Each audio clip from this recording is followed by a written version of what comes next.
Luzon's skies have turned into a battleground, and it's not just for show. This is a power move with consequences that stretch far beyond the Philippines. Dozens of U.S. helicopters, including Blackhawks slicing low over rice fields and Chinooks thundering across mountainous terrain, descended in a coordinated show of force that's anything but routine.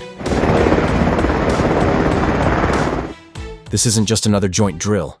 It's a strategic signal, and the message is loud. The U.S. is back in the Indo-Pacific in a very big way.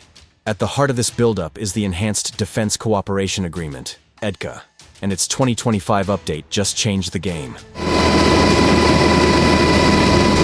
With new U.S. access to military sites across the Philippines, including key locations in Cagayan and Palawan, both near flashpoints like Taiwan and the South China Sea, this agreement now allows for full-spectrum operations.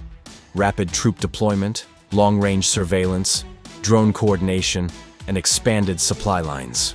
What once looked like a logistical partnership has evolved into a forward operating strategy that's quietly turning Luzon into a central player in U.S. regional defense. But the timing, the scale, and the silence from key officials raise serious questions. Why now? What's the real reason behind such a massive helicopter deployment? Is this part of a broader U.S. containment strategy aimed at China? And if so, how far is Washington willing to go? And at what cost to its allies?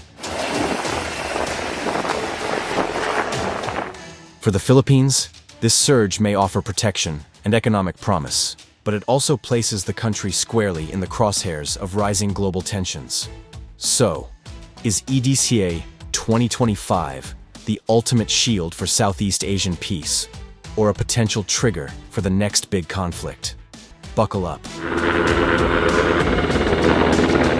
Because what we uncovered goes far deeper than what's being shown on the evening news. From newly constructed airstrips to secret logistics corridors. This isn't just about helicopters in the sky. It's about a shifting balance of power, a regional standoff in motion, and the uneasy question: what happens next?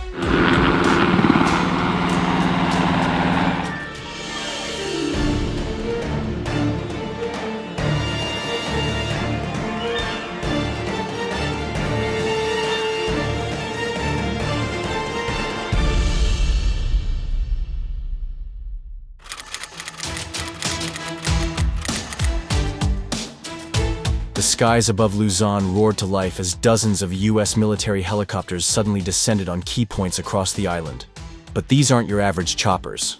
We're talking AH-64 Apaches, CH-47 Chinooks, and UH-60 Blackhawks, the heavy hitters of aerial warfare and tactical transport. These machines weren't sent for sightseeing. Was this a stealth operation or a calculated show of dominance? The sheer scale and coordination of the landing suggests something far more significant than joint exercises. Locals reported low-flying aircraft arriving in waves, sparking social media chatter and speculation. Could these be the so-called ghost helicopters mentioned in leaked military briefings? The same ones rumored to be equipped with experimental surveillance systems. And the bigger question, why now? And why this many? Is this a rapid response force on standby? Or a long-term pre-positioning strategy ahead of regional instability?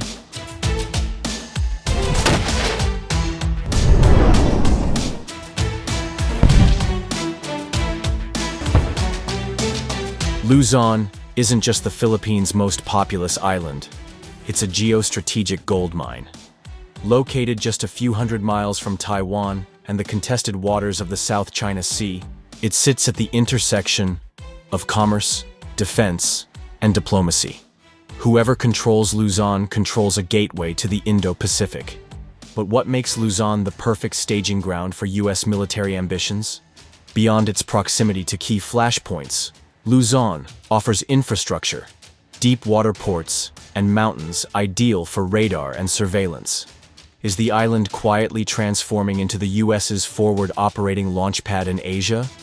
Or, more controversially, has the Philippines just become the first domino in a much larger Pentagon blueprint for Pacific containment? Will Luzon be the next Ramstein of the East? Or are we seeing a new kind of military occupation, one masked by alliances and cooperation agreements? Deterrence is necessary around the world, but specifically in this region, in your country, considering the threats from the Communist Chinese, and that friends need to stand shoulder to shoulder.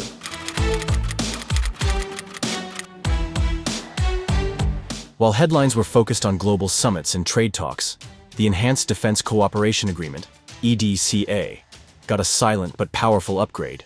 On the surface, it still looks like a simple access agreement, allowing U.S. forces to rotate through Philippine bases. But the 2025 update may have rewritten the rulebook entirely. According to leaked briefings and defense insiders, the new EDCA protocols include expanded airstrips, real-time intel sharing, and even whispers of drone operations hubs being constructed under the radar. Is this still cooperation, or are we looking at semi-permanent deployment? Why didn't mainstream media cover the fine print? Could it be that these updates were never meant to be front-page news? We dug into the buried details and found language that hints at far more than training missions, including provisions that may allow pre-positioning of war materiel and weapon systems. And here's the kicker. Does EDCA 2025 give the U.S. launch rights in the event of a regional war without even needing Philippine approval? Stick around, because what we're about to reveal may change how you see this alliance entirely. Nose of the aircraft, just like we practiced. You guys get loaded up. The second three casters will line up with me.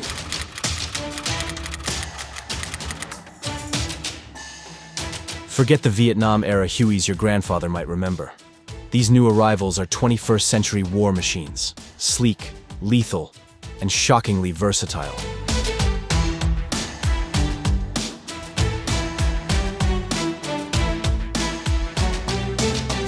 They're not just for transporting troops or hovering above jungles. Today's U.S. military helicopters are equipped for multi-role dominance, capable of precision strikes, covert surveillance, electronic warfare, and even disaster relief missions.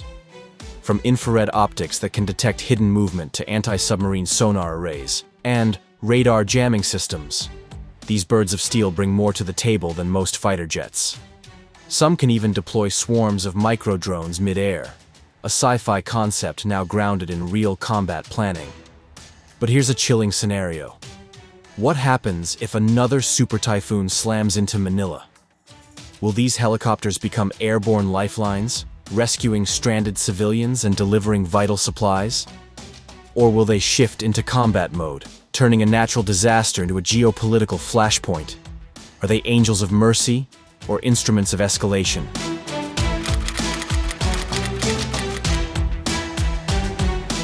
There's no question that the armed forces of the Philippines, AFP, have gained significantly from this deepening alliance. Joint drills, access to modern tech, and real-time battlefield training are transforming Philippine troops into a more capable, better-equipped fighting force. But there's a catch. Is the AFP becoming too reliant on American firepower?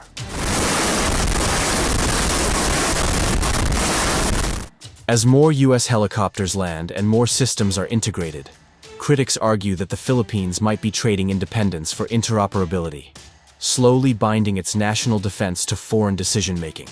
Is this a smart defense strategy, or a silent surrender of sovereignty?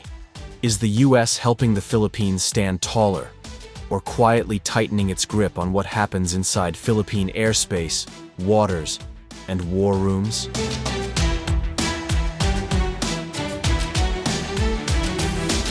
There's no denying it. With this kind of advanced firepower stationed nearby, Luzon's defense posture has never looked stronger. The sheer presence of U.S. helicopters, sensors, and personnel creates a deterrent effect that regional aggressors can't ignore. But here's the strategic gamble. With all that muscle parked on Philippine soil, is Luzon becoming a fortress or a bullseye? China is watching closely, and Beijing has already labeled certain EDCA sites as destabilizing to the region. Could this buildup be viewed as a red line crossed, a provocation rather than protection? 菲方在海上频繁的侵权挑衅，才是导致局势紧张的根源。中方敦促菲方立即停止侵权挑衅，不要挑战中方维护国家领土主权和海洋权益的坚定决心。 Military experts are split. Some argue this makes Luzon a safer, more defended region in the face of mounting threats. Others warn that if conflict erupts, these very helicopters could make Luzon a first-strike target, caught in the middle of a war it never asked for.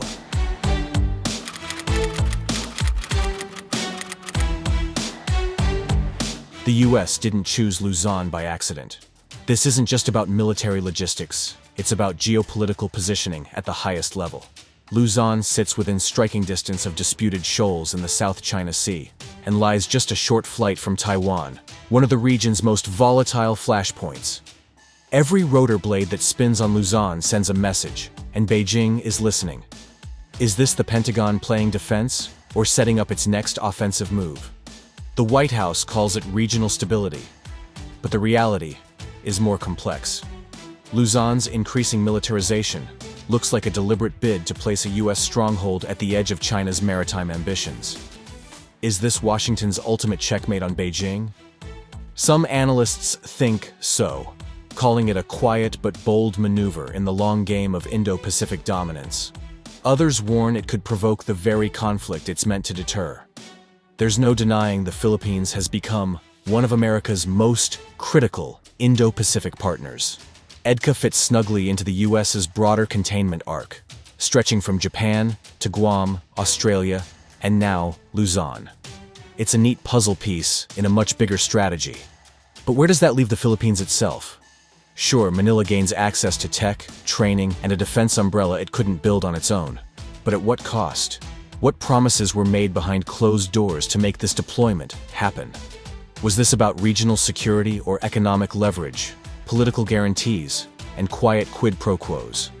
Is the Philippines stepping into the role of trusted ally or becoming a pawn in a global game where the stakes are way above its pay grade? To deter conflict, to ensure that there's free navigation, whether you call it the South China Sea or the West Philippine Sea, we recognize that your country has stand very firm in that location and in defense of your nation. So we are honored to be here. Our whole team is honored to be here to engage in even deeper conversations about partnership in detail. And thank you for your leadership in being a friend to the United States. We look forward to many more opportunities to work together. Thank you, Mr. Secretary. Well, being a friend to the United States is something that is inherent with most Filipinos, considering the relationship that we have had over 100 years.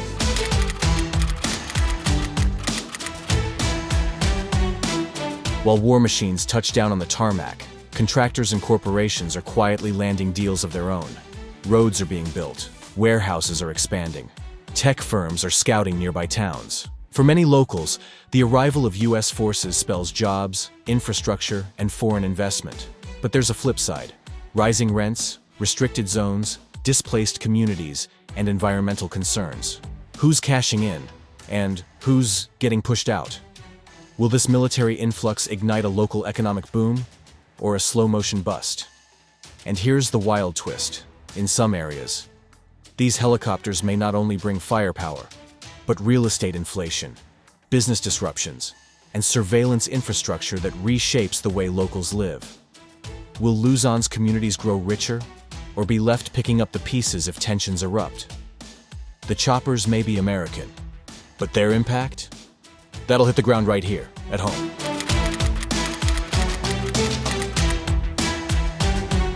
As American helicopters thunder overhead and military installations rise across Luzon, the question isn't just about geopolitics. It's about how real people are reacting. On the ground, the mood is mixed. There's undeniable excitement and pride among some Filipinos who see these developments as a symbol of strength and a long overdue investment in national defense. For others, though, it's not celebration. It's caution, suspicion, even fear. From jeepney drivers in Angeles to fishermen in Masinloc, people are talking quietly, nervously. Is this the dawn of a safer, more secure Philippines? Or are we being positioned on the front line of someone else's conflict? The uncertainty isn't paranoia. It's grounded in real-world risks. We spoke with defense insiders, and when asked about the worst-case scenarios, their answers were chilling. First, An accidental clash between US and Chinese forces near disputed shoals. One wrong move, one aggressive interception, and a local patrol skirmish could explode into an international incident. Second, a radar misfire or false alarm. Something as small as a misread signal sparking a deadly overreaction in a region now saturated with live weapons and surveillance systems. And the third, a full-blown regional war, perhaps triggered by a crisis in Taiwan, that sees Luzon not just as a base of operations, but a direct target. These aren't wild hypotheticals. They're real what-ifs, discussed in closed-door meetings and wargame scenarios. And they raise a question that's hard to shake. Is Luzon being protected or being primed for a fight it didn't ask for? That's why now, more than ever, your voice matters. Being a passive observer won't cut it anymore. You need to stay informed. Ask hard questions. Share what you learn.